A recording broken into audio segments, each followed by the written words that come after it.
এই যে দেখেন না, সম্প্রতি সময়ে বাবরি মসজিদ ভেঙে রাম মন্দির বানাইছে। গত মাসের 22 তারিখ রাম মন্দির উদ্বোধন করছে, যেইখানে 500 বছর মসজিদ ছিল। কত বছর? সুলতান সম্রাট জহিরুদ্দিন বাবর, মোগল সম্রাট জহিরুদ্দিন বাবর মসজিদ বানাইছে, নাম হয়েছে বাবরি মসজিদ। 500 বছর আজান হয়েছে, ইকামত হয়েছে, নামাজ হয়েছে, সব হয়েছে। হঠাৎ করে দেশ ভাগের পরে একদল কথা উঠাইছে, গুজব উঠাইছে যে এই মসজিদের নিচে একটা মন্দির ছিল, রাম মন্দির। এই গুজবকে কানে দিয়ে উগ্রবাদী যারা আছে ওদের কথাকে আমলে নিয়ে এক সময় ওই দেশের হাইকোর্ট, ওই দেশের সুপ্রিম কোর্ট ওদের পক্ষে রায় দিয়ে মসজিদ ভেঙে ওই জায়গায় রাম মন্দির নির্মাণের ব্যবস্থা করছে। মুসলমান এবং ইসলাম ন্যায় বিচার পায় নাই, ওখানে অবিচার হয়েছে। আসলে মন্দির টন্দির কিছুই ছিল না। মূলত ওরা চায় ভারতবর্ষ থেকে মুসলমানদের স্থাপনা, মুসলিমদের নাম নিশানা উঠিয়ে দিয়ে ওই ভারত থেকে পরিপূর্ণ ইসলাম এবং মুসলমানদের নির্মূল করাই তাদের মূল উদ্দেশ্য। ঠিক কিনা বলেন? বানায় ফেললো রাম মন্দির। এই যে আজকেও আমি একটা খবর দেখতেছি, আজকেও আমি একটা খবর দেখলাম, আসার সময় আপনারা কেউ পড়ছেন কিনা জানি না, আমার মনে পড়ছে তাই আপনাদের শোনাই। দেখেন, ভারতের জ্ঞানপাপী মসজিদের একটি অংশে পূজা শুরু। এখানেও এই ধরনের ষড়যন্ত্র চক্রান্ত করা হয়েছে। মসজিদে সবকিছু চলতেছিল, এক সময় হিন্দুরা অভিযোগ দিছে এর তলে আমাদের মন্দির আছে। হাইকোর্ট মসজিদ বন্ধ করে দিছে। এখন এই মসজিদের বেসমেন্টের ভিতরে, মনে রাখবেন, একজনের জমিন, এইটা কথার কথা, এই জায়গা জমিনটা, এটা ঈদগাহ না মসজিদ? ঈদগাহ। এই ঈদগাহ এরিয়া কতটুকু জানেননি? যতটুকু আছে জানেন? এখান থেকে আকাশ যত উপর পর্যন্ত উঠবে এই জমির অধীনে সব। আমাদের দেশে কিছু আল্লাহর ওলি আছে, দেখবেন বাড়ি একতলা একটু ছোট করে উঠাইব, এরপরে 2 তলায় গিয়া সামসেট বাড়াই দিয়া আর একজনের জমির মধ্যে ঢুকে যায়। এরকম আল্লাহর ওলি তো সমাজে কম বেশি নাই। মনে রাখবেন, এই নিচের ভূমিটার মালিক যে, ওই বরাবর উপরের ভূমিরও মালিকানা তার। এখন বলেন, মসজিদের বেসমেন্ট নিচের অংশ যেটা, উপরে যেহেতু মসজিদ, মসজিদের নিচের এবং উপরের জমি, এটা কি মন্দিরের হইতে পারে কোনোদিন? এটাও তো মসজিদের হবে। তাইলে এই যে বেসমেন্টে পুজো করার সুযোগ দিল কেন? মূলত কয়েক বছর পরে দেখবেন ওইটারেও ভেঙে ফেলছে। আমি আর ওই দিকে যাব না, আমি আমার মূল আলোচনার দিকে যাই।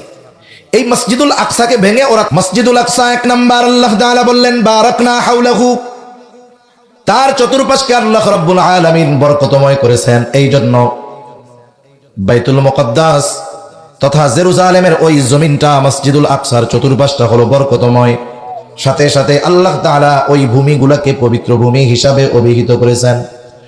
হযরত মূসা আলাইহিস সালাতু ওয়াস সালাম যখন সমুদ্র পাড়ি দিয়ে উম্মতদেরকে নিয়ে অপর পাড়ে চলে আসলেন, ফেরাউন সমুদ্রের মধ্যে ডুবে মারা পড়লো। আল্লাহ তাআলা চাইলেন বনি ইসরাইলদেরকে এই জেরুজালেমের কর্তৃত্ব ফিরায় দিবেন, কারণ বনি ইসরাইলের আদি নিবাস ছিল এই জেরুজালেম। পরবর্তীতে হিজরত করে তারা চলে গেছে মিশর। এরপরে ফেরাউনের জুলুমের শিকার হলো। আল্লাহ তাআলা পুনরায় তাদেরকে তাদের পিতৃপুরুষের ভূমি জেরুজালেমের কর্তৃত্ব ফিরায় দিতে চাইলেন। কিন্তু তখন জেরুজালেমের আমালিকা গোত্র শাসন করত। তারা অনেক শক্তিশালী ছিল, এক একজন এত শক্তিশালী ছিল, একজন আমালিকা গোত্রের মানুষ 12-13 জনকে একাই বাইদা ফেলতে পারত। মূসা আলাইহিস সালাতু ওয়াস সালামকে আল্লাহ তাআলা যুদ্ধ জয়ের আগাম সংবাদ দিয়ে বললেন, আপনি আপনার কওমকে বলেন ওই শহরের মধ্যে প্রবেশ করতে, তাদের সাথে যুদ্ধ করতে। তারা যতই শক্তিশালী হোক না কেন, আমি আল্লাহ আপনার সম্প্রদায়কে আমালিকা গোত্রের বিরুদ্ধে বিজয় দান করব।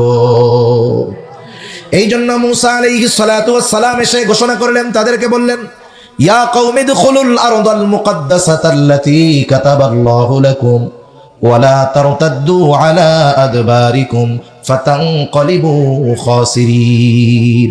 মূসা আলাইহিস সালাম তার সম্প্রদায়কে বললেন, ইয়া কওমি দুখুলুল আরদাল মুকদ্দাস, হে আমার সম্প্রদায়, তোমরা এই পবিত্র ভূমির মধ্যে প্রবেশ করো, পবিত্র জমিনের মধ্যে প্রবেশ করো। আল্লাতী কাতাবাল্লাহু লাকুম, যেই জমিনের মালিকানা আল্লাহ তোমাদেরকে লিখে দিয়েছে, তোমরা শুধু ওই পবিত্র ভূমির মধ্যে প্রবেশ করবা। শর্ত হইল সামনের দিকে চলতে থাকবা, পিছু হটবা না। সামনের দিকে যদি চলতে থাকো, শত্রু যত শক্তিশালী হোক না কেন, ওই শত্রুর বিরুদ্ধে তোমাদেরকে বিজয় দান করবে কে? তবে ওয়ালা তারতাদ্দু আলা আদবারিকুম ফাতানকালিবু খাসিরিন, তোমরা যদি পিছু হটো তাহলে তোমরা ক্ষতিগ্রস্তদের অন্তর্ভুক্ত হয়ে যাবা। এই আয়াতের মাধ্যমে আমরা জানতে পারি ওই মসজিদুল আকসার আশেপাশের ওই ভূমি, জমিনটা হলো পবিত্র ভূমি। ঘোষণাকার আল্লাহ বলতেছেন, মসজিদুল আকসার আশপাশ বরকতময়, মসজিদুল আকসার ওই আশপাশ এটা হলো পবিত্র ভূমি। শুধু তাই না, এই মসজিদের অন্যতম বৈশিষ্ট্য এটা হলো মুসলমানদের প্রথম কিবলা। মুসলমানদের কি প্রথম কিবলা। আব্দুল্লাহ ইবনে আব্বাস রাদিয়াল্লাহু তাআলা আনহু থেকে বর্ণিত, তিনি বলেন, কানা রাসূলুল্লাহ সাল্লাল্লাহু আলাইহি ওয়াসাল্লাম ইউসাল্লি বিমাক্কাতা নাহওয়া বাইতুল মুকাদ্দাস। নবীজি সাল্লাল্লাহু আলাইহি ওয়াসাল্লাম যখন মক্কায় নামাজ পড়তেন, বাইতুল মুকাদ্দাসের দিকে ফিরে নামাজ পড়তেন। মনে রাখতে হবে, বাইতুল মুকাদ্দাস এটা যেই এরিয়া, ওই স্থাপনার মধ্যেই অন্যতম স্থাপনা হলো মসজিদুল আকসা। একই কথা, আল্লাহ রাসূল সাল্লাল্লাহু আলাইহি ওয়াসাল্লাম বাইতুল মুকাদ্দাসের দিকে ফিরে নামাজ পড়তেন। ওয়াল কাবাতু বাইনা ইয়াদাইহি, নবীজি বাইতুল মুকাদ্দাস ছিল মক্কা থেকে উত্তরের দিকে। নবীজি যখন উত্তর দিকে ফিরে নামাজ পড়তেন, আগে সামনে থাকতো কাবা, এরপরে বাইতুল মুকাদ্দাস। ওয়াল কাবাতু বাইনা ইয়াদাইহি, কাবা এই দুই নবীজির সামনে থাকতো। এরপরে নবীজি যখন হিজরত করলেন মদিনায়, বাদামা হাজারা ইলাল মাদিনা 16 শাহরা, মদিনায় যাওয়ার পর নবীজি সাল্লাল্লাহু আলাইহি ওয়াসাল্লাম 16 মাস বাইতুল মুকাদ্দাসের দিকে ফিরে নামাজ পড়ছে। মক্কা থেকে বাইতুল মুকাদ্দাসের দূরত্ব প্রায় 1500 কিলোমিটার। প্রায় কত কিলোমিটার? আর মক্কা থেকে মদিনাও উত্তরে। এখন যখন মদিনায় গিয়ে বাইতুল মুকাদ্দাসের দিকে ফিরে নামাজ পড়বে, বলেন তো কাবা সামনে পড়বে না পেছনে পড়বে? এখন পেছনে পড়ে গেছে। আগে তো মক্কায় থাকতে কাবারে সামনে রাখতেন, এরপরে থাকতো বাইতুল মুকাদ্দাস। নবীজির মনের মধ্যে আসা, আরে এই কাবা যদি মুসলমানদের জন্য কিবলা হইতো কতই না ভালো হইতো। মদিনায় নবীজি যাওয়ার পরে ইহুদিদের শক্তি দিন দিন কমা শুরু হইল। নবীজি যখন বুঝলেন আল্লাহ তাআলা ইহুদিদেরকে দুর্বল করে দিছে। কেমনে আল্লাহ দুর্বল করছে ইহুদিদের? ওরা আগে খুব টাকা পয়সাওয়ালা ছিল, মদিনায় যাওয়ার পরে ওদের বরকত চরকত শেষ, মুসলমানদের সমৃদ্ধি সব অগ্রগতি উন্নতি, ওদের টাকা পয়সা কমা শুরু হয়ে গেছে, ওরা গরিব হওয়া শুরু হয়ে গেছে। ওরা এত বড় খারাপ যে যখন ওদের সম্পদ কমা শুরু হয়েছে, ওরা কয় আল্লাহ ফকির হয়ে গেছে। আস্তে কইবেন এটা। ওরা বলে যে আল্লাহর হাত খালি হয়ে গেছে, এর লেগে আমাকে দিতে পারে না। আল্লাহ বলেন এই কথা বলার কারণে আল্লাহ তাআলা ওদের উপরে লানত দিছে। যখন নবীজি বুঝতে পারলেন এদের অবাধ্যতার কারণে আল্লাহ তাআলা এদেরকে দুর্বল করে দিছেন, এইবার নবীজির মনে আসা, এখন যদি কিবলা পরিবর্তন হয়ে যায় কেউ কিছু বলার নাই, ওরা কিছুই বলতে পারবে না। নবীজি নামাজ পড়তেছেন কোথায়? যারা হজ উমরার সফরে গিয়েছেন, ওই সময় ঐতিহাসিক স্থাপনাগুলো দেখার জন্য, জিয়ারার জন্য নিয়ে যাওয়া হয়। মদিনায় গেলে ঐতিহাসিক স্থাপনাগুলোর মধ্যে অন্যতম একটি হলো মসজিদু কিবলাতাইন। এই মসজিদেও কিন্তু নিয়ে যাওয়া হয়। ওই জায়গায় নবীজি নামাজ পড়তেছেন, ফিরে বাইতুল মুকাদ্দাসের দিকে। নামাজের মধ্যে নবীজি বারবার আকাশের দিকে তাকাইতেছেন, কারণ অন্তরের মধ্যে কামনা বাসনা, আহারে কাবা যদি মুসলমানদের জন্য কিবলা হয়ে যাইত। নবীজি বারবার আকাশের দিকে তাকান, মনের মধ্যে কি আশা কি চান দুনিয়ার কেউ না জানলেও যিনি জানেন তিনি কে? আল্লাহ তাআলা বলেন, কদ, নামাজের মধ্যে আল্লাহ ওহী নাজিল করে দিয়া বলেন, কদ নারা তাকাল্লুবা ওয়াজহিকা ফিস সামা ফালানুওয়াল্লিয়ান্নাকা কিবলাতান তারদাহা। আল্লাহ রাব্বুল আলামিন বলেন, কদ নারা তাকাল্লুবা ওয়াজহিকা ফিস সামা, আপনি বারবার আকাশের দিকে তাকান, আমি আল্লাহ কিন্তু সেটা দেখি।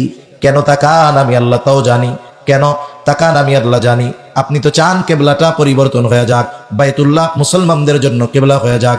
আল্লাহ তাআলা বলেন, ফালানুওয়াল্লিয়ান্নাকা কিবলাতান, আমি আপনার জন্য কিবলাকে পরিবর্তন করে দিব, তারদাহা, আপনি যেভাবে চাইছেন সেইভাবে।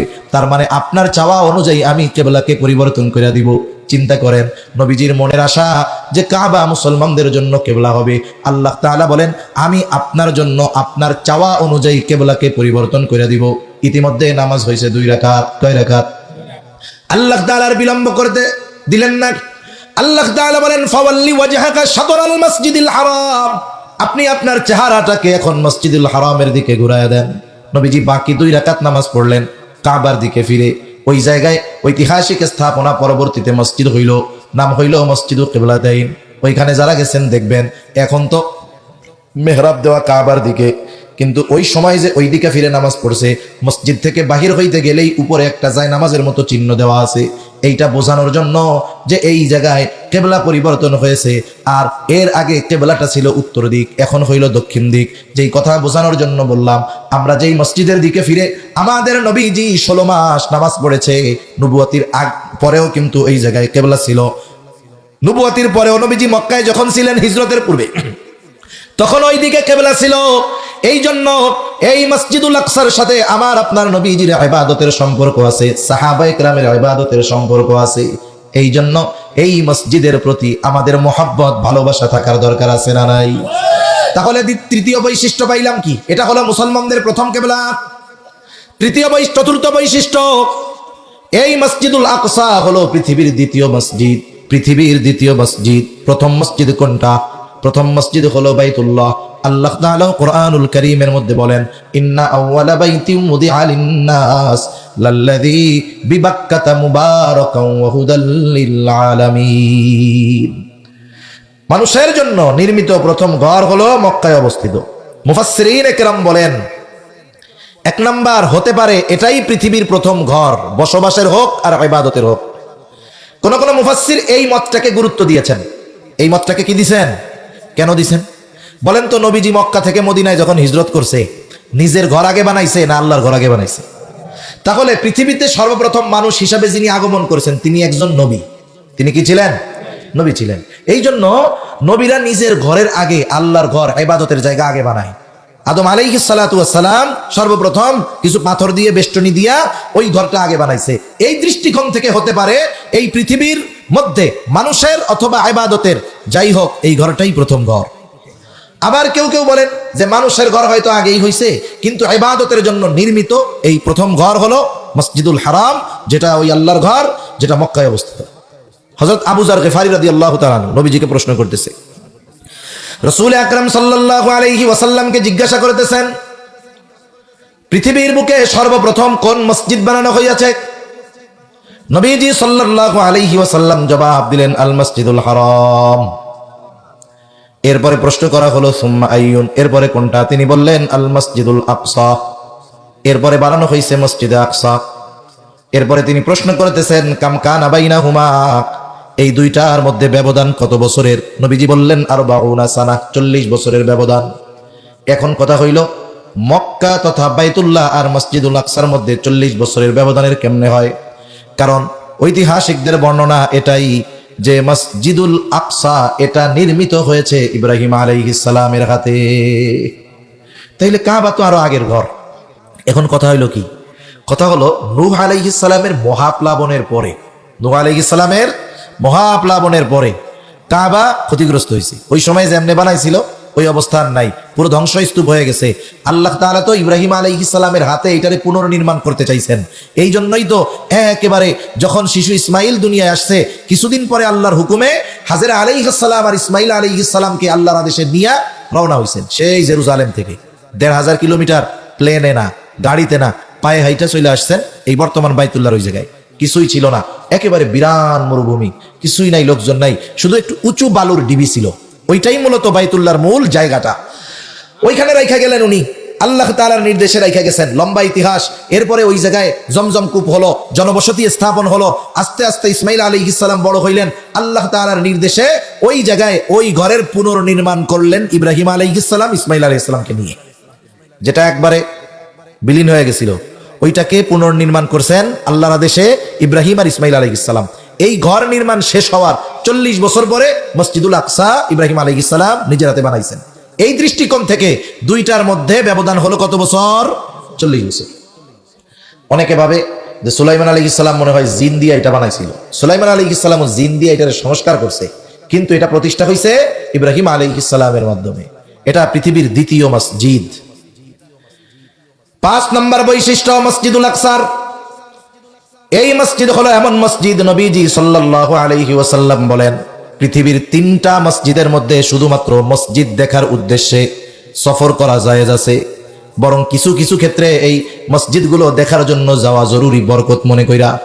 কিন্তু আফসোস, আমাদের দেশে অনেকে 60 গম্বুজ মসজিদ বরকত মনে করে দেখতে যায়, শাহজালাল ইয়ামানির মাজার দেখতে যায়, কেউ বা 201 গম্বুজ মসজিদ দেখতে যায়। বলেন তো, এই মসজিদগুলো দেখতে গেলে আলাদা ফজিলত আছে, এটা মনে করে পৃথিবীর এই 3 মসজিদ ব্যতীত আর কোনো মসজিদ ভ্রমণ করা জায়েজ নাই। এই জন্য অনেকে দেখবেন ওই কয়দিন পরে শীতের সময় ছুটি পাইলে দেয় যে আমরা শিক্ষা সফরে যাব। কই যাবে? কই শাহজালাল ইয়ামানির মাজার দেখতে যাব, অমুক দেখতে যাব। এসব সফরে গেলে সওয়াব হয় না গুনাহ হয়? জোরে কোন। কত মানুষ আছে 60 গম্বুজ মসজিদে গেছে, ষাট গম্বুজ দেখতে খান জাহান আলীর হাতে তৈরি হয়েছে। এর একটা ইতিহাস আছে যে খান জাহান আলী এই পাথরগুলো বানাবে কেমনে, কিচ্ছু নাই, একেবারে বিরান জায়গা, জঙ্গল ভরা, মসজিদ বানানোর জন্য ইট মিট কিচ্ছু নাই। ওনার একটা প্রসিদ্ধ আছে কথা, কোন দেশ থেকে ওই যেগুলো দরকার এগুলো সব সমুদ্রে ভাইসা ভাইসা ইট পাথর আসছে, ওইটা দিয়ে উনি ওইটা বানাইছে। এটা অসম্ভব না, হতে পারে। এখন এই যে এক ফজিলতময় মসজিদ, ওইখানে গেছে, যায় দেখে যে নামাজ হইতেছে। কি হইতেছে? নামাজ হচ্ছে। উনি নামাজ কালাম কিছু পড়ে নাই, কিন্তু একটু পরে যাই অজু টজু করে 2 রাকাত নামাজ পড়ে আসছে। কিরে, একটু আগে নামাজ পড়ার সুযোগ ছিল, পড়লি না কেন? ওইখানে পড়ছি, ফজিলত আছে। এখন কন্ত ওই মসজিদে যদি ফজিলত মনে করে নামাজ পড়ে, যে এই মসজিদে নামাজ পড়লে এক্সট্রা ফজিলত আছে, সব হবে না গুনাহ হবে? আর একটু আসতে কর, কি হবে? সাধারণ মসজিদে পড়লে যেই সওয়াব, ওইখানে পড়লে সেই সওয়াবই হবে। এজন্য গোটা দুনিয়ায় মাত্র 3টা মসজিদ ফজিলতের আশায় ভ্রমণ করা যায়। একটা হলো মসজিদুল হারাম, মসজিদুল নববী আর মসজিদুল আকসা। ষষ্ঠ বৈশিষ্ট্য এই মসজিদের, রাসূল আকরাম সাল্লাল্লাহু আলাইহি ওয়াসাল্লাম জানায়া দেন, মসজিদুল আকসায় যে নামাজ পড়বে কমপক্ষে 250 রাকাতের সওয়াব হবে। সুবহানাল্লাহ। মসজিদুল হারামে নামাজ পড়লে 1 লক্ষ গুণ পরিমাণ সওয়াব হবে। মসজিদুল নববীতে পড়লে কমপক্ষে 1000 গুণ সওয়াব হবে। আর মসজিদুল আকসায় যদি কেউ 1 রাকাত নামাজ পড়ে, প্রতি রাকাতের সওয়াব আল্লাহ 250 গুণ বাড়ায়া দিবে। 7 নম্বর বৈশিষ্ট্য, রাসূলুল্লাহ সাল্লাল্লাহু আলাইহি ওয়াসাল্লাম বলেন, কিয়ামতের আগে যখন দাজ্জালের আবির্ভাব ঘটবে, 4টি জায়গা ছাড়া 4টি জায়গায় দাজ্জাল প্রবেশ করতে পারবে না। 1 নাম্বার হলো মসজিদুল হারাম। হারামের এরিয়া যত দূর পর্যন্ত আল্লাহ তাআলা ফেরেশতার বাহিনী নিযুক্ত করে দিবে, দাজ্জাল ওই জায়গায় ঢুকতে পারবে না। 2 নাম্বার, মদিনায় ঢুকতে পারবে না। মদিনার যেই হারামের এরিয়া আছে এর মধ্যে চতুর্দিক দিয়ে আল্লাহ ফেরেশতা নিযুক্ত করে দিবে, ঢুকতে পারবে না। 3 নাম্বার, এই বাইতুল মুকাদ্দাস, ওই বাইতুল মুকাদ্দাসের এরিয়ার চতুর্দিক দিয়ে আল্লাহ তাআলা ফেরেশতা নিযুক্ত করে দিবে, দাজ্জাল ঢুকতে পারবে না। 4 নাম্বার, আরেকটা মসজিদ আছে মসজিদুত তুর, ওই তুর মসজিদুত তুরের মধ্যেও দাজ্জাল ঢুকতে পারবে না। এই 4 জায়গা ছাড়া দাজ্জাল এই অল্প সময়ের মধ্যে গোটা পৃথিবীর সব জায়গায় সে বিচরণ করবে। এ ফজিলত মসজিদুল আকসার আছে। 8 নাম্বার বৈশিষ্ট্য, মসজিদুল আকসা হলো এমন এক মসজিদ, পৃথিবীর এমন একটা স্থাপনা, এমন একটা পবিত্র জায়গা। পৃথিবীর ঐশী ধর্ম হলো 3টা, একটা হলো ইসলাম, আর একটা হলো খ্রিস্টান ধর্ম, নাসারা ধর্ম, আর একটা হলো ইহুদি ধর্ম। পৃথিবীর 3 ধর্মের মানুষই ওই স্থাপনাটাকে পবিত্র এবং নিজেদের স্থাপনা বলে দাবি করে। যেমন মক্কা, কোন খ্রিস্টান ইহুদি আইসা কোনোদিন কয় নাই মক্কা এইটা আমাদেরও পবিত্র ঘর, বলে নাই। মদিনার ব্যাপারে কেউ আইসা বলে নাই, খ্রিস্টানরা বলে নাই যে এইটা আমাদের, বলছে নাকি কোনোদিন? কিন্তু মসজিদুল আকসা তথা জেরুজালেম, এইটার দাবিদার যেমন খ্রিস্টানেরা, এটার দাবিদার তেমন ইহুদিরা। এই যুদ্ধ সব মূলত এই জমিনকে কেন্দ্র করে। অনুরূপভাবে এই মসজিদুল আকসা তথা জেরুজালেমের দাবিদার আমরা মুসলমানেরা। কিন্তু হকের দিক দিয়ে, হকের দিক দিয়ে মুসলমানদের হক বেশি, অধিকার বেশি। এই মসজিদ এমন এক বৈশিষ্ট্যময় মসজিদ যে 3 ধর্মের মানুষই এটা নিজেদের জন্য পবিত্র স্থান মনে করে। 9 নম্বর বৈশিষ্ট্য, এমন এক মসজিদ যেই মসজিদের আশেপাশে সবচেয়ে বেশি নবী রাসূলদের কবর আছে। বাইতুল মুকাদ্দাস এবং আশেপাশ এলাকায় সবচেয়ে বেশি নবী রাসূলদের কবর। এই মসজিদের ইমাম কয়েকজন নবী ইমামতি করেছেন এই মসজিদের। বাইতুল মুকাদ্দাসের অন্যতম বৈশিষ্ট্য হলো পৃথিবীর একমাত্র জায়গা, যেই জায়গায় আল্লাহ রাব্বুল আলামিন পৃথিবীর শুরু থেকে নিয়ে আমার আপনার নবী পর্যন্ত সকল নবী রাসূলকে আল্লাহ তাআলা একত্রিত করেছে। এই বৈশিষ্ট্য দুনিয়ার আর কোন জায়গার নাই। 10টা কইলাম, আরো অনেকগুলো আছে, ওগুলো থাক। এখন নবীজি পৌঁছায় গেলেন সফর কইরা, কোথায়? মসজিদুল আকসায়। মসজিদুল হারাম থেকে মসজিদুল আকসায় চলে আসছেন। যাওয়ার পথে আল্লাহ তাআলা লিনুরিয়াহু মিন আয়াতিনা, আল্লাহ তাআলার অনেক নিদর্শন আল্লাহ তাআলা ওদেরকে দেখাইছে। নবীজি যাওয়ার সময় আরবদের এক ব্যবসায়ী কাফেলা দেখছে। এই সব দেখে নবীজি পৌঁছাইলেন। যখন বাইতুল মুকাদ্দাসে ঢুকলেন, একটা পাথর ছিদ্র আছে, ওই জায়গায় নবীজি ওনার বোরাক, ওই বাহনটাকে বাঁধলেন। যেখানে নবীরা, অতীতের নবীরাও তাদের বাহনকে রাখতো, নবীজি ওইখানে রাখলেন। এরপরে আমরা অনেক সময় শুনে থাকি যে নবীজি 2 রাকাত নামাজ পড়লেন মসজিদুল আকসার ভিতরে, সকল নবীর উপস্থিতিতে ইমাম হয়ে নবীজি 2 রাকাত নামাজের ইমামতি করলেন। আল্লামা ইবনে কাসির রাহমাতুল্লাহি আলাইহি বলেন, সকল নবীর উপস্থিতিতে আমার আপনার নবীজির ইমামতিতে 2 রাকাত নামাজ, এটা কি মেরাজের আগে হইছে না পরে হইছে? এই বিষয়ের আলোকে তিনি বলেন যে অন্যান্য বিষয়কে সামনে রাখলে এটাই মনে হয় যে নবীজি মেরাজ থেকে ফেরার পথে সকল নবী যখন ওনাকে আগায়া দিতে আসছে তখন সকলের উপস্থিতিতে 2 রাকাত নামাজ নবীজির ইমামতিতে সম্পন্ন হয়েছে। কেন উনি এই মতের উপরে প্রাধান্য দিয়েছেন, কেন একটু পরে বলতেছি। এখন নবীজি 2 রাকাত নামাজ পড়লেন, বিসমিল্লাহির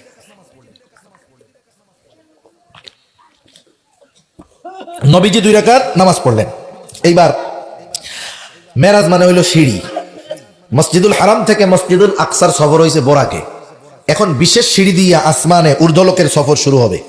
নবীজি 2 রাকাত নামাজ পড়লেন, রওনা দিলেন, শুরু হয়েছে সফর। প্রথম আসমানের দরজার কাছে পৌঁছায় গেছেন। প্রত্যেক আসমানের এক একটা দরজা আছে, প্রত্যেক দরজায় আল্লাহ তাআলা পাহারাদার হিসাবে ফেরেশতা নিযুক্ত করে রাখছে। যখন ফেরেশতা দরজায় পৌঁছায় গেছে, জিবরাইল আলাইহিস সালাম কড়া নাড়লেন। ফেরেশতারা দরজা খুলে বলে, জিবরাইল আলাইহিস সালাম বলতেছে, আমি জিবরিল।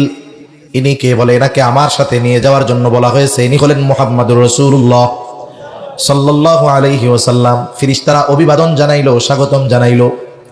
প্রথম আসমানে নবীজি ওইখানে সাক্ষাৎ হইল আদম আলাইহিস সালামের সাথে। হাদিসের মধ্যে আসছে জিবরাইল আলাইহিস সালাম আদম আলাইহিস সালামের সাথে আমার আপনার নবীজিকে পরিচয় করায়া দিলেন। এখন বলেন, যদি একটু আগে মসজিদুল আকসার মধ্যে সকল নবীজির উপস্থিতিতে নবীজির ইমামতিতে নামাজ হইতো, ওইখানে তো দেখা সাক্ষাৎ হয়ে যাইতো, তাইলে আসমানের সফর শুরু হওয়ার পর প্রথম আসমানে আদম আলাইহিস সালামকে নবী এমনেই চিনতেন, পরিচয় করায়া দেওয়া লাগতো না।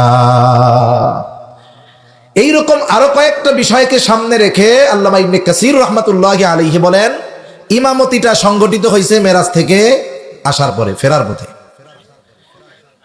আদম আলাইহিস সালাম আমার আপনার নবীর জন্য দোয়া করলেন। এইবার দ্বিতীয় আসমানের সফর শুরু হয়ে গেল। আবার ফেরেশতারা দরজা খুললো, কথোপকথন হলো, নবীজিকে অভিবাদন জানানো হলো। দ্বিতীয় আসমানে দেখা হইল ঈসা ইয়াহইয়া আলাইহিস সালাম। এরা পরস্পর হইল খালাতো ভাই। দুইজনের সাথে কথোপকথন, দুইজন আমার আপনার নবীর জন্য দোয়া করলেন। তৃতীয় আসমানের সফর শুরু হয়ে গেল। তৃতীয় আসমানের দরজায় ফেরেশতারা আমার আপনার নবীকে অভিবাদন জানাইলেন, স্বাগতম জানাইলেন। তৃতীয় আসমানে নবীজির সাথে দেখা হলো হযরত ইউসুফ আলাইহিস সালামের, পরিচয় করায়া দিলেন। নবীজি ইউসুফ আলাইহিস সালামের ব্যাপারে বলেন যে আল্লাহ তাআলা গোটা দুনিয়ার অর্ধেক সৌন্দর্য দিয়ে ইউসুফ আলাইহিস সালামকে বানায়াছে। গোটা দুনিয়ার অর্ধেক সৌন্দর্য আল্লাহ ওনাকে দান করছে। এরপরে চতুর্থ আসমানের সফর, আসমানের দরজা খুলে দেওয়া হলো, ফেরেশতারা অভিবাদন জানাইলো। চতুর্থ আসমানে ইদ্রিস আলাইহিস সালামের সাথে আমার আপনার নবীজির সাক্ষাৎ হইল, তিনিও নবীজির জন্য দোয়া করলেন। এবার সফর শুরু হইল পঞ্চম আসমানের। ফেরেশতারা দরজা খুললো, কথোপকথন হলো, নবীজিকে স্বাগতম জানাইলো, অভিবাদন জানাইলো। পঞ্চম আসমানে দেখা হইল হারুন আলাইহিস সালামের সাথে, কথোপকথন, দোয়া শেষ। এরপরে সফর শুরু হইল সপ্ত আকাশের দিকে। দরজা খোলা হলো, নবীজিকে অভিবাদন জানাইলো ফেরেশতারা। ষষ্ঠ আকাশে দেখা হলো সাইয়্যিদুনা মূসা আলাইহিস সালামের সাথে, কথাবার্তা শেষ। এইবার সপ্ত আকাশের দিকে তিনি রওনা দিলেন। আকাশের দরজা খুলে দেওয়া হলো, ফেরেশতারা নবীজিকে অভিবাদন জানাইলো। এই সপ্ত আকাশের মধ্যেই আছে বাইতুল মামুর। বাইতুল মামুর হলো একেবারে আমাদের যেই বাইতুল্লাহ, এই বরাবর সপ্ত আকাশের উপরে আরেকটা মসজিদ, ওই মসজিদটার নাম হলো বাইতুল মামুর। নবীজিকে ফেরেশতাদের সংখ্যার ব্যাপারে জিজ্ঞাসা করা হয়েছে যে ফেরেশতাদের সংখ্যা কত। নবীজি বুঝাইতে গিয়া বলছেন যে বাইতুল্লাহর বরাবর সপ্ত আকাশের উপরে একটা মসজিদ আছে, এটার নাম হলো বাইতুল মামুর। ওই মসজিদে একসাথে একত্রে 70,000 ফেরেশতা তাওয়াফ করে। একবার যারা তাওয়াফ শেষে ওখান থেকে বের হয়, কিয়ামত পর্যন্ত ওই দল পুনরায় দ্বিতীয়বার তাওয়াফ করার সুযোগ পাবে না। এত পরিমাণ ফেরেশতা আল্লাহ তাআলা সৃষ্টি করছেন, এটা ক্যালকুলেটর দিয়ে হিসাব করা সম্ভব না। ওই বাইতুল মামুরের এক দেয়ালে হেলান দিয়া মুসলিম মিল্লাতের পিতা ইব্রাহিম আলাইহিস সালাম বসা ছিলেন। ওইখানে পরিচয় হলো, কথাবার্তা হলো। এবার সামনে ছুটে চলছে। জিবরাইল আলাইহিস সালাম আমার আপনার নবীজিকে নিয়ে চললেন। চলতে চলতে পৌঁছায় গেলেন সীমান্তের বড়ই গাছের কাছে। ইনদা সিদরাতিল মুনতাহা ইনদাহা জান্নাতুল মাওয়া ইদি ইয়াগশা সিদরাতা মা ইয়াগশা মা যাগাল বাসারু ওয়া মা তাগা। সিদরাতুল মুনতাহা, সিদরাতুন শব্দের অর্থ হইল বড়ই গাছ, মুনতাহা মানে একেবারে শেষ প্রান্ত। এটা হলো বর্ডার। বর্ডারে পৌঁছায় গেছে। নবীজি এই বড়ই গাছের বর্ণনা দিয়ে বলেন, বড়ই গাছের এক একটা পাতা হইল হাতির কানের মতো, আর এই বড়ই গাছের এক একটা বড়ই হলো হাজারের মটকার মতো। মটকা কারে কয়? আপনাদের অঞ্চলে কোলা, কোলা চিনেন? কোলা মুড়ি টুড়ি রেখে খাইতো না আগে, এখন তো এটি নাই। কয়দিন পরে এইগুলা চিনাইতে হবে আর কি। আগামী প্রজন্ম কোলা কারে কয় এটি চিনবো না, জাদুঘরে দেখাইতে নিতে হবে। মুরব্বীরা অনেক সময় যে কথা কয় আমাদের কাছেই মনে হয় যে এইগুলো রূপকথার গল্প। তাহলে আগামী প্রজন্মরে যদি এইগুলা কই, মুরব্বীদের গল্পগুলা শোনাই, ওরা বলবে অসম্ভব, এগুলো কেমনে হয়। হাজারের মটকার মতো বিশাল বড় বড় এক একটা বড়ই। এখন জিবরাইল আলাইহিস সালাম ওই জায়গায় গিয়ে বলে, ইয়া রাসূলুল্লাহ, আপনার সাথে আমার সফর এই পর্যন্ত শেষ, এরপরের সফর আপনার একাকী করতে হবে। এইখানে জিবরাইল আলাইহিস সালামকে আমার আপনার নবী দ্বিতীয়বার তার আসল চেহারায় দেখছে। নবীজি বলেন জিবরাইলের 600 পাখনা আছে, ডানা আছে। কয়শো ডানা? 600 ডানা। এই জায়গায় কিন্তু অনেক ওয়াজ মাহফিলের মধ্যে কয় না, মেরাজের ঘটনা নিয়ে যে কি পরিমাণ জাল ঘটনা বলে, আর ওইগুলো শুনতেও পাবলিকের মজা লাগে, তাই না? এই জায়গায় কেমনে কয় আমি একটু শোনাই আপনাদের, শোনাবে এরকম। জিবরাইল বলতেছে, হুজুর এখন থেকে আর এক কদমও আমার যাওয়ার কোনো উপায় নাই। হুজুর গো, আপনার সাথে যদি এই বড়ই গাছ একটু অতিক্রম করি, আমার 600 নূরের ডানা পুড়ে ছাই হয়ে যাবে। এই তো সুবহানাল্লাহ, ওই জায়গাও মারে এরকম। অথচ এইটার কোনো ভিত্তি নাই, কিন্তু শুনতে খুব মজা লাগে না? এই মিথ্যা কথা শুনতে আমাকে খুব মজা লাগে। এই মিয়া, সত্য কথা শুনতে ভালো লাগে? কম লাগে। আল হাক্কু মুররুন, সত্য তিতা, কিন্তু গীবত শুনতে খুব মজা লাগে। দেখবেন যখন একজন আর একজনের সমালোচনা করে, কি জমা জমে। আপনাদের এলাকায় তো চার দোকানে মনে হয় আড্ডা টাড্ডা হয় না? এই চার দোকানে আড্ডায় বৈশা নামাজিও যেই পরিমাণ গীবত করে, শয়তানে কয় আল্লাহ কেমন নামাজি। নামাজিও গীবত করে। আরে মসজিদের মধ্যে থাইকাই তো গীবত করা শুরু করে দেয়। কত মুসল্লি আছে ইমামের পিছনে নামাজ পড়ছে, একটু আগে কইছে ইক্তেদাই তো বিহাজ আল ইমাম, আমি ইমামের পিছনে ইক্তেদা করলাম, নামাজ কালাম শেষ, ইমাম সাহেব 2 রাকাত সুন্নত পড়া চলে গেছে। আর উনি 2 রাকাত সুন্নতের পরে মাগরিবের পরে আওয়াবিন পড়ছে, সুন্দর মতো তিলাওয়াত করে টইরা চিন্তা করতেছে এশার আগে একটু চার দোকানে চাটা খাইয়া জরুরত ছাইরা আবার এশার নামাজ পড়বো। কত আমল টামল কইরা বের হইছে। এখন বাইর হইয়া গেছে, ভিতরে চার দোকানে গেছে, সকলে আলোচনা করতেছে। আলোচনার এক ফাঁকে ইমাম সাহেব হুজুরের কথা আইছে। এখন ওই যে মুসল্লি, আবেদ মুসল্লি বলতেছে, ইমাম সাহেবের সবই ভাল লাগে, 2 রাকাত সুন্নাত পড়েই বাইরে হয়ে গেল, অথচ আমি মুসল্লি আওয়াবিন পড়লাম 6 রাকাত, কোরআন তেলাওয়াত করলাম, এই করলাম সেই করলাম, কিন্তু ইমাম সাহেবরে আর কিছু ইবাদত করতে দেখলাম না। এই যে ইমাম সাহেবের ব্যাপারে বদগুমানি হইল, অথবা তার ব্যাপারে মিথ্যা ধারণা হইল, অথবা তার ব্যাপারে গীবত করা হইল। উনি যেই কথাটা বলে যেই পাপ করছে, বলেন তো ওই পাপ যদি এক পাল্লায় দেওয়া হয়, আর উনি যদি 1000 বছর হায়াত পায়, ওই 1000 বছর আওয়াবিনের সওয়াব এক পাল্লায় দেওয়া হয়, বলেন তো 1000 বছর আওয়াবিনের সওয়াব ভারী হবে না ওই কথাটার গোনা বেশি ভারী হবে? সেজন্য আবেদ ইবাদত করে ঠিক, টিকায় রাখা কঠিন। আর আলেম এরা ইবাদত অল্প করে ঠিক, কিন্তু ওইটুক কেমনে টিকায় রাখতে হবে আলেম এটা ভালো জানে, ঠিক কিনা বলেন? এজন্য এই যে চায়ের দোকানের মজলিসগুলো, আড্ডাগুলোর মধ্যে এই ধরনের কথাবার্তা হয়, সমালোচনা শুনতে ভালো লাগে, করতে ভালো লাগে। গীবত এর আরেক নাম হইল গীবাত। গীবতের আরেক নাম কি? গীবাত। যে কথার থেকে গেলাম আর কি, মিথ্যা কথা বলতে এই ধরনের উল্টাপাল্টা কথা মজা লাগে। যত ইসরায়েলি রেওয়ায়াত আছে, যত বানোয়াট রেওয়ায়াত আছে, এগুলো শুনতে আমাদের খুব ভালো লাগে, কিন্তু এগুলোর কোনো ভিত্তি নাই। মেরাজের মূল শিক্ষা আমাদের কিছু নাই। শেষ কথা হলো, ওই জায়গায় নবীজি জিবরাইল আলাইহিস সালামকে দ্বিতীয়বার সরাসরি দেখছে, একেবারে কাছাকাছি চলে আসছে। এত কাছের থেকে দেখছে, কত কাছের থেকে? ফাকানা কাবা কাউসাইনি আও আদনা। নবীজি আল্লাহ তাআলা বলেন যে এত কাছাকাছি দুইজনের দেখা হইছে যে 2 ধনুক পরিমাণ দূরত্ব অথবা তার চাইতে কম, একেবারে কাছাকাছি চলে আসছে। এখন এখানে জিবরাইল আলাইহিস সালাম অপেক্ষমান থাকবেন, নবীজিকে আল্লাহ তাআলা বিশেষ ব্যবস্থাপনায় নিজের কাছে নিয়ে যাবেন। রাসূলুল্লাহ সাল্লাল্লাহু আলাইহি ওয়াসাল্লামকে আল্লাহ তাআলা একেবারে কাছে নিয়ে গেলেন, আরশে আজিমের মেহমান বানায় নিয়ে গেলেন।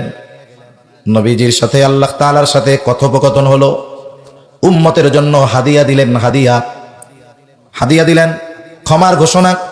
2 নাম্বার সূরা বাকারার শেষ কয়েকটা আয়াত। 3 নাম্বার হাদিয়া দিলেন 50 ওয়াক্ত নামাজ। কয় ওয়াক্ত নামাজ? আল্লাহর পক্ষ থেকে হাদিয়া নিয়ে নবীজি ফিরে আসতেছেন দুনিয়ার দিকে। আসার সময় মূসা আলাইহিস সালাম জিজ্ঞাসা করতেছে, আল্লাহর মেহমান হয়ে গেলেন, আল্লাহ তাআলা আপনার উম্মতের জন্য কি হাদিয়া দিল? বলতেছেন এই দিছে, সাথে 50 ওয়াক্ত নামাজ দিছে। মূসা আলাইহিস সালাম বলেন, আপনি তাড়াতাড়ি আল্লাহর কাছে আবার দরখাস্ত করেন, আপনার উম্মতের জন্য আল্লাহ জানি কি করে দেয়, হালকা করে দেয়, সহজ করে দেয়। নবীজি আল্লাহর কাছে ফরিয়াদ জানাইলেন। আল্লাহ রাব্বুল আলামিন প্রথমবারে 10 ওয়াক্ত কমায় দিয়া বললেন, ঠিক আছে যান, 40 ওয়াক্ত পড়লে হবে। মুসা আলাইহিস সালামের সাথে আবার দেখা, বলে কি হইল, বলে 40 আছে, বলে তাও পারবে না, আবার যান, আরো 10 কমানো হলো। এইবার মুসা আলাইহিস সালামের কাছে আসছে কত, বলে 30, পারবে না, আবার যান। এইবার কমাইলেন, আরো 10 আছে, হইল 20। আবার আসছে কত, কয় 20 আছে, পারবে না, আবার যান। এইবার আরো 10 কমাইছে, আছে হইল 10। কত আছে, বলে 10। বলে এও পারবে না, আপনি আবার যান। আল্লাহ 5 কমায় দিলেন, আছে 5। ছিল 50, খালি শূন্যটা বাদ গেছে, 5টা আছে। মুসা আলাইহিস সালাম বলে, আমি আপনার আগে এই জাতির নবুয়তি করেছি, পরিচালনা করেছি, আপনার উম্মত এও ঠিক মতো পারবে না, আপনি আবার যান। নবীজি বলেন, না, আমার লজ্জা লাগতেছে, আমি আর যাইতে পারবো না। এইবার কতজন মনে মনে বলবে, আহারে, নবী যদি আর একবার যাইতো তাইলে তো কাম হয়ে যাইতো, তাই না? কোনো মতে যদি আর একবার যাইয়া শুক্রবারের নামাজটা যদি খালি থাকতো তাহলে কত যে আরাম হইতো রে। আফসোস কতজন করে, যদি দিয়া তো বহুত কিছুই কওয়া যায়, যদি নবীজি যাইতো তাইলে তো কাম হয়ে যাইতো, সপ্তাহে একদিন। এখন চিন্তা করেন, 5 ওয়াক্ত নামাজ ফিক্সড হইল, আল্লাহ তাআলা বলছেন 50, কত আছে, কত 5। আল্লাহ তাআলা কর্ম হালকা করছেন, কিন্তু বিনিময় তিনি কমাবেন না। দায়িত্ব কমায়া দিছেন, কিন্তু বিনিময় কমান নাই। এজন্য আল্লাহ তাআলা জানায়া দিলেন, পয়গম্বর, আপনার উম্মত যেই 5 ওয়াক্ত নামাজ পড়বে, সওয়াব কমপক্ষে 10 গুণ পরিমাণ আমি আল্লাহ বাড়ায়া দিব। এই হাদিয়া নিয়া নবীজি ফিরতেছেন। যখন মেহমান কোথাও যায়, মেজবান কি করে, আগায় দেয় না? মনে করেন যারা, যেই নবীরা আসমানে আছে, মোটামুটি ওনারাও তো মেজবান বললে চলে, নবীজিকে আগায়া দিতে আসছে। ওই সময় মসজিদুল আকসার মধ্যে সকলে একত্রিত হয়েছে। এবারে সবাই নামাজের জন্য অপেক্ষা করতেছে, ইমাম কে হবে? ওখানে তো আদম আলাইহিস সালাম আছে, ওখানে ইব্রাহিম আলাইহিস সালাম আছে, ওখানে ঈসা রুহুল্লাহ আছে, ওখানে মূসা কালিমুল্লাহ আছে। ইমাম কে হবে? জিবরাইল আলাইহিস সালাম। আমার আপনার নবীজিকে সামনে আগায় দিয়া বলেন, আজকের ইমামতি আপনিই করবেন। সুবহানাল্লাহ। নবীজির ইমামতিতে 2 রাকাত নামাজ হইল। আমার আপনার নবীজিকে আমরা কি বলি? ইমামুল আম্বিয়া। কি বলি? সব আম্বিয়াদের নেতা, নবীদের নবী। আল্লাহ তাআলা এর মাধ্যমে আমার আপনার নবীজির সম্মানকে আরো আরো আরো আরো উঁচুতে নিয়ে গেলেন। সুবহানাল্লাহ। এখন নবীজি সফর শেষ করছেন, চলে আসছেন। এখন পরের দিন সকালবেলায় নবীজি সাহাবায়ে কেরামের সামনে গত রাত্রের ঘটে যাওয়া সব ঘটনা বলতেছে। এখন যারা বলে নবীজির মেরাজ স্বপ্নে হইছে, এখন বলেন তো, মানুষ তো স্বপ্নে অনেক কিছুই দেখে, অনেক কিছুই হয়। এই স্বপ্নে হওয়া দেখা, এটাকে কেউ কি গুরুত্বপূর্ণ মনে করে নাকি? কেউ মনে করে না। আচ্ছা, কথার কথা, আমি যদি আপনাদের এলাকায় থানায় যাইয়া বলি, স্বাভাবিক, থানায় যাইয়া যদি কেউ বলে বা আমি বলি যে ভাই কি হয়েছে, আমি তো গত রাত্রে স্বপ্নে দেখছি আমি প্রধানমন্ত্রী, হাইসা দিয়া বলবে, এরকম স্বপ্ন আমরাও কত দেখি হুজুর, আপনি বারবার দেখেন, কোনো সমস্যা নাই। কিন্তু আমি যদি যাইয়া কই, এই আমি বাংলাদেশের প্রধানমন্ত্রী, ওইখান থেকে আর আশা লাগবে না, 14 শিখের মধ্যে ভরে তুইয়া দিব। তার মানে কিছু বিষয় যদি স্বপ্নে হয়, স্বপ্ন অনেক কিছুই হতে পারে যেটা মানুষের দ্বারা অসম্ভব, স্বপ্নে দেখতে পারে, ওইটারে কেউ গুরুত্ব দেয় না। কিন্তু যখন বিষয়টা বাস্তবে হবে, তখন ওইটার গুরুত্ব আছে না নাই? কাফেররা মেরাজের ঘটনাকে কতটা গুরুত্ব দিছে, এর দ্বারাই বোঝা যায় মেরাজ এটা স্বপ্ন যোগে নয়, বাস্তবেই সংগঠিত হয়েছে। এখন আসেন, নবীজি সবার কাছে গত রাত্রের ঘটে যাওয়া ঘটনাগুলো বর্ণনা করতেছে। এখন ওইখানে মুসলমানরা উপস্থিত, কাফেররা নবীজি যেই জায়গায় থাকতো, পাশে ওদের একটা গ্রুপ থাকতো, যে কি বলে কি কয় এগুলো শুনতে হবে। প্রতিদিন কারণে সকালবেলায় আবু জেহেল, উতবা, সাইবা সুন্দর মতো পাশে দাঁড়ায় শুনতেছে যে মুহাম্মদ তার সাহাবায়ে কেরামকে কি বলে।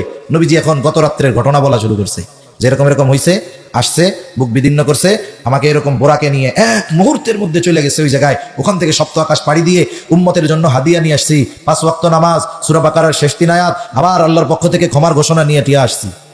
আবু জেহেল, উতবা, সাইবা চিন্তা করতেছে, এতকাল পরে জিনিস একখান পাইছি, এতকাল নবীর কথা, মুহাম্মাদের কথা যাই বিশ্বাস করছে, এইটা আর কেউ বিশ্বাস করবে না। এখন কি করা যায়? ওরা তাকায় দেখে আজকে আবু বকর এই মজলিসের মধ্যে নাই। কিছু কিছু সময় আছে 100 জনকে অবিশ্বাস করানো লাগবে না, একজন ব্যক্তি যদি অবিশ্বাস করে, এমনিই বাকিরা অবিশ্বাস করবে। তাহলে কারে? তাই আবু বকরকে গিয়া বলি, এই ঘটনা তো আর আবু বকর বিশ্বাস করবে না। আবু বকর যদি বিশ্বাস না করে, উপস্থিত কেউই বিশ্বাস করবে না। এই আশায় আবু জেহেল উতবা সাহেবা দৌড়াইয়া আবু বকরের বাড়ি চলে গেছে। যায় বলতেছে, আবু বকর শুনছো নাকি ঘটনা? বলে কি ঘটনা? বলে তোমাদের নবী কি বলতেছে শোনো, সে নাকি এক রাত্রের মধ্যে মসজিদুল হারাম থেকে মসজিদে আকসায় গেছে, ওইখান থেকে নাকি আবার সপ্ত আকাশ পাড়ি দিয়ে আর সে আজিমে আল্লাহর সাথে কথাবার্তা বইলা রায় খাওয়ার আগেই নাকি ফিরা চলে আইছে। এই খবর কি শুনছো নাকি? আবু বকর সিদ্দিক রাদিয়াল্লাহু তাআলা আনহু বলতেছেন, এটা কে বলছে? বলে এটা আর কে বলবে, তোমরা জানো নবী কও, সে কইছে। কিছু কথা আছে, একজন সত্যবাদী মানুষ আপনার কাছে আইসা বলল যে ওই বাজারে এই ঘটনাটা ঘটছে, বলছে যে সে কি সত্যবাদী। এরপরেও আমরা কি কই, আপনাদের ভাষায় কি বলে? আপনারা একজন বলছে যে ওই জায়গায় এই কামটা হয়েছে, আপনারা এলাকার হাসানি, এরকম না আপনারা? এখন ওই সত্যবাদী লোক আপনার কাছে বলছে, আপনি বললেন হাসানি বা সত্য নাকি, এর দ্বারা কি ওই লোকের কথা অবিশ্বাস করছেন? বিষয়টা কি এরকম না, না, বরং আপনি এই কথাটার ব্যাপারে আরো নিশ্চিতের উপরে সুনিশ্চিত হইতে চান, এজন্য বলতেছেন সত্যই। উনি আবার আমি সত্যই, আমি নিজ চোখে দেখে আসছি। এখন আবু বকর সিদ্দিক রাদিয়াল্লাহু তাআলা আনহু বলতেছে যে এই কথা যে নবীজি বলছে তোমরা পাইলা কই? কই কারে মিয়া, আমরা নিজ কানে এই কয়জন শুনে আসছি, ওই মুখ দিয়া উনি কইছে, আমরা শুনে আসছি, তাই না? তাইলে শোনো, নবীজি যদি বইলা থাকে, তোমরা যদি শুইনা থাকো, নবীজি যদি বইলা থাকে, তাহলে নবীজি যা বলছে নিঃসন্দেহে সব সত্য। এখন যেই আশা নিয়ে আসছে, আশার গুড়ে কি বালি, আশার গুড়ে কি বালি, চিন্তা করছে আর কাম হইল না। ইতিমধ্যে নবীজি এই ঘটনা বলার পরে কিছু নতুন নতুন মুসলিম যারা আছে, ঈমান এখনো পাকাপোক্ত হয় নাই, ওরাও চিন্তা করতেছে এটা কিভাবে সম্ভব, কিভাবে সম্ভব।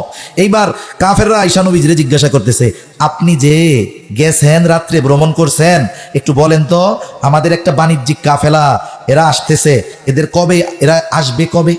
নবীজি যাওয়ার সময় ওই বাণিজ্যিক কাফেলা দেখছে। নবীজি বললেন, হ্যাঁ আমি ওই কাফেলা দেখছি, ওদের কি জানি হারায় গেছে, ওরা খুঁজতেছে, শোনো অমুক দিন ওরা এখানে এসে পৌঁছাবে।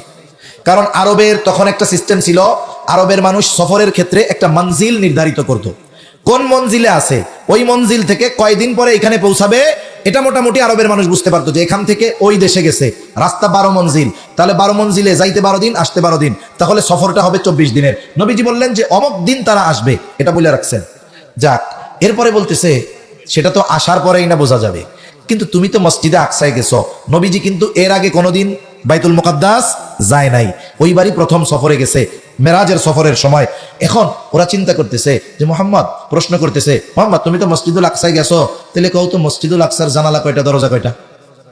ও ভাই, আপনাদের এলাকায় যে 5 ওয়াক্ত নামাজ পড়ে মুসল্লি, দৈনিক 5 বার মসজিদে আছে, এইরকম মুসল্লিও আছে, ওনারা যদি জিজ্ঞাসা করেন কোন তো এই মসজিদের দরজা জানালা কয়টা, উনি কইতে পারবে না। ওনারা যদি জিজ্ঞাসা করেন সিঁড়ি দিয়ে তো নামেন, বলেন তো কয়টা ধাপ নামেন, উনি বলতে পারবে না। এখন এর জন্য কি আপনি বলবেন, ধর মিয়া কি 5 ওয়াক্ত নামাজ পড়েন, মসজিদের জানালা কয়টা এটাই কইতে পারেন না? এর জন্য কি বলার সুযোগ আছে?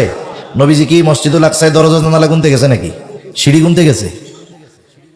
এখন নবীজি চিন্তা করতেছে যে এই সামনে যেইগুলোর ঈমান টালমাটাল, ওরাও তো ভাবতেছে যদি উনি সত্যই যাইয়া থাকে, তাইলে মসজিদের দরজা জানালার সংখ্যাও তো ওনার বলতে অসুবিধা নাই, যদি না বলতে পারে তাইলে মনে হয় ঘটনাটা সত্যি না।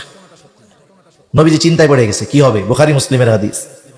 নবীজি বলেন, ওরা যখন জিজ্ঞাসা করতেছে মসজিদুল আকসার ব্যাপারে, বাইতুল মুকাদ্দাসের ব্যাপারে, জানালা কয়টা, দরজা কয়টা, নবীজি চিন্তায় পড়ে গেছেন। আল্লাহ তাআলা আমার আপনার নবীজির এই চিন্তা মুহূর্তের মধ্যে দূর করে দিলেন। নবীজি বলেন, ফাজালাল্লাহু লি বাইতুল মুকাদ্দাস ফাতাফিকতু উখবিরুহুম আন আয়াতিহি ওয়া আনা আনজুরু। ওরা আমারে জিজ্ঞাসা করে আর আল্লাহ তাআলা গোটা বাইতুল মুকাদ্দাস আমার সামনে হাজির করে দিলেন। ওরা প্রশ্ন করে আর আমি দেখে দেখে সেই প্রশ্নগুলোর জবাব আমি দিয়ে দেই। তাহলে সম্মানিত উপস্থিতি, মূল কথা হলো এই মেরাজের সফর, এটা রাসূল আকরাম সাল্লাল্লাহু আলাইহি ওয়াসাল্লাম এই সফরে গিয়ে উম্মতের জন্য আল্লাহর কাছ থেকে হাদিয়া আনছেন। সূরা বাকারার শেষ কয়েকটি আয়াত উম্মতের জন্য ক্ষমার ঘোষণা আর নামাজ নামাজ। এজন্য আমরা মেরাজ নিয়ে অনেকে উৎসাহী থাকি। গ্রাম অঞ্চলে এখন অনেক জায়গায় আছে, দেখবেন 27 তারিখ আসার আগে ইমাম সাহেবের কাছে বারবার প্রশ্ন আসবে, হুজুর মেরাজের রোজা কবে রাখতে হয়, মেরাজের রোজা কবে রাখতে হয়? কিন্তু রজব মাসের ফজিলত হাদিসের মধ্যে আসছে, নবীজি রজব মাসে রোজা রাখতেন। কেউ কেউ বলেন যখন রজবে রোজা রাখা নবীজি শুরু করতেন তখন মনে হইতো যে এই রজব মাস গোটাটাই নবীজি রোজা রাখবেন। আবার মাঝে মধ্যে এত পরিমাণ গ্যাপ দিতেন, মনে হইতো এই মাসে উনি রোজাই রাখবেন না। তার মানে এই মাসে নবীজি ব্যালেন্স কইরা রোজা রাখতেন। এজন্য মেরাজের কোনো রোজা হাদিসের মধ্যে নাই। কথা বুঝতে পারছেন? এরপরে কয়েকজন প্রশ্ন করবে যে হুজুর মেরাজের নামাজ জানি কেমনে পড়তে হয়, ফরজ নামাজের নামে খবর নাই, মেরাজের নামাজ খুঁজতেছে আর একজন। মেরাজকে কেন্দ্র করে স্পেশালি কোনো ইবাদত নাই। আমাদের সমাজে কিছু বই পাওয়া যায়, পুস্তক পাওয়া যায়, ওর মধ্যে লেখা থাকবে মেরাজের 20 তারিখ, এই রজব মাসের 21 তারিখ এই সূরা দিয়ে এই নামাজ পড়লে জীবনে সব গুনাহ মাফ। এই ধরনের বানোয়াট কথা পড়া পড়া মানুষ মূল বাদ দিয়ে, যেটা কিছুই না সেটার পেছনে দৌড়াইতেছে। রজবের মূল শিক্ষা কি? মূল শিক্ষা হলো এই মাসে নবীজি বেশি রোজা রাখছেন, আবার রোজা ছেড়েছেন, ব্যালেন্স করে রোজা রাখা। সাথে সাথে মেরাজের যেই হাদিয়া আল্লাহ তাআলা আমাদের দিয়েছেন 5 ওয়াক্ত নামাজ, এই যথাযথভাবে এই 5 ওয়াক্ত নামাজের পাবন্দি করা, ঠিক কিনা বলেন? সেজন্য অনুরোধ থাকবে আপনাদের কাছে যে 1 নাম্বার মেরাজের হাদিয়ার কদর আমরা করব। আল্লাহ তাআলা এই হাদিয়া দিছেন। আপনার কাছে যদি দুনিয়ার প্রধানমন্ত্রী কোনো হাদিয়া পাঠায়, কোনো চিঠি লেখা পাঠায় যে আমি তোমাকে খুব পছন্দ করি, আপনি তো ওই চিঠি লেমিনেটিং কইরা ফ্রেম লাগাইয়া দেওয়ালে ঝুলাই রাখবেন, দেখানোর লাগে যে প্রধানমন্ত্রী আমাকে খুব ভালোবাসে। পারলে পোলাপানরে মরার পরে কইবেন যে ওইটা দিয়ে দিস কবরে। আর যেই আল্লাহ 5 ওয়াক্ত নামাজ হাদিয়া দিল, সাথে সাথে ওই নামাজের জন্য মুয়াজ্জিন 5 বার আল্লাহর পক্ষ থেকে আমাকে আপনাকে ডাকে। মুয়াজ্জিনরে টাকা পয়সা দিয়া বেতন দিয়া রাখছেন, মনে করেন না এটারে কামলা। মুয়াজ্জিন কে? ওনাকে যা বিনিময় দেওয়া হয়, ওজিফা দেওয়া হয়, সম্মানী দেওয়া হয়, ওনার সম্মান অনুযায়ী দুনিয়ার কেউ একজন মুয়াজ্জিন ইমামকে সম্মানী দিতে পারবে না। উনি যেই দায়িত্ব পালন করে এই দায়িত্বের সম্মানী কেউ দিতে পারবে না, আল্লাহ দিবেন কিয়ামতের দিন। এই মুয়াজ্জিন সে যদি আল্লাহর জন্য আজান দেয়, আল্লাহর জন্য দেয়, দুনিয়ার যেই ওজিফা তাকে দেওয়া হয় এটা একেবারে ধরার মধ্যে নাই, কিন্তু যদি নিয়তটা ঠিক রাখে মানুষ যা দিল আমাকে দিক, কিন্তু আমি আল্লাহর জন্য দিচ্ছি, এই মুয়াজ্জিনের ঘাড় আল্লাহ কিয়ামতের দিন লম্বা করে দিবে। মানুষ বুঝবে যে দুনিয়ায় এইটা আল্লাহর স্পেশাল লোক ছিল। আর আল্লাহ তাআলা বলেন ওয়ামান আহসানু কাওলাম মিম্মান দাআ ইলাল্লাহ, তার চাইতে উত্তম আহ্বানকারী আর কে হতে পারে যে মানুষকে আল্লাহর দিকে ডাকে। মুয়াজ্জিন দৈনিক 5 বার কার দিকে ডাকে? মূলত এই ডাকটা মুয়াজ্জিনকে দিয়ে আল্লাহ দেওয়ায়। এখন মনে করেন আপনাদের এলাকার চেয়ারম্যান একজনকে দিয়া কইছে যে অমুকরে ডাইকা দাও, অমুকরে আমার কাছে আসতে বলো। এখন ওই লোক এসে আপনার কাছে কইলো আপনার চেয়ারম্যান যাইতে কইছে। এখন আপনি যদি কোন আমি যাইতে দিতে পারবো না, এখন বলেন তো আপনি যে কথাটা ডিনাই করলেন ওই লোকের কথা না চেয়ারম্যানের কথা? নিঃসন্দেহে চেয়ারম্যানের কথা। মুয়াজ্জিন আপনারে ডাকতেছে ঠিক, ডাকটা দিতে বলছে কে? এই জন্য আজান দেওয়ার পরেও যারা শরঈ ওযর না থাকলে মসজিদে যায় না, ওরা মূলত মুয়াজ্জিনের ডাক থেকে মুখ ফেরায় না, বরং আল্লাহর ডাক থেকে মুখ ফেরায়। এজন্য অনুরোধ, আমরা নামাজি হব, মেরাজের হাদিয়া এটা গ্রহণ করব। সাথে সাথে আরেকটা বিষয় বলি, মসজিদুল আকসা, বাইতুল মুকাদ্দাস, ওই মক্কা মদিনার মহব্বত যেমন অন্তরে আমাদের, এই দুই মসজিদ, এই মসজিদের মহব্বতও অন্তরে থাকতে হবে আমাদের। মনে রাখবেন, ঘরের মধ্যে ছবি রাখবেন, প্লেয়ারদের ছবি রাখেন, নায়ক নায়িকার ছবি রাখেন, নেতার ছবি রাখেন, আছে না ঘরে? এগুলা বাদ দিয়া 3টা ছবি রাখবেন। একটা হলো বাইতুল্লাহর ছবি, আরেকটা হলো মসজিদুল নববীর ছবি, আরেকটা মসজিদুল আকসার ছবি। সামনে সুন্দর মতো রেখা দিবেন, কারণ যারে দেখা হয় এর প্রতি মহব্বত বেশি হয়। এখন আপনার ছোট বাচ্চা ঘরের মধ্যে আছে, আগামী প্রজন্মরে তো বাঁচাইতে হবে, বুঝাইতে হবে। ওই ছোট বাচ্চা যখন বলবে আব্বা এটা কি, আপনি বলবেন এটা হলো বাইতুল্লাহ, আল্লাহর ঘর। আপনি এর সংক্ষিপ্ত ইতিহাসটা জানা রাখবেন, এবার ওরে বলবেন আব্বু তুমি জানো। শোনেন, সাধারণ কথা প্রেজেন্টেশনের কারণে অসাধারণ হয়ে যায়, নরমাল কথা উপস্থাপনার কারণে অনেক হাই লেভেলের হয়ে যায়। আপনি বাচ্চারা একটু আবেগ দরদ নিয়ে বলেন আব্বু তুমি জানো এটা কি ঘর, এটা পৃথিবীর প্রথম ঘর, এই ঘরটা ইব্রাহিম আলাইহিস সালাম বানিয়েছে। জানো আমরা যে নামাজ পড়ি এই ঘরটার দিকে ফিরে পড়ি, তুমি জানো এখানে 1 রাকাত নামাজ পড়লে 1 রাকাতের সওয়াব হয়। আমরা যদি ওই বিসমিল্লাহির রহমানির রহিম। আসসালামু আলাইকুম। দিন প্রচারের স্বার্থে চ্যানেলটি সাবস্ক্রাইব করুন। আল্লাহ হাফেজ।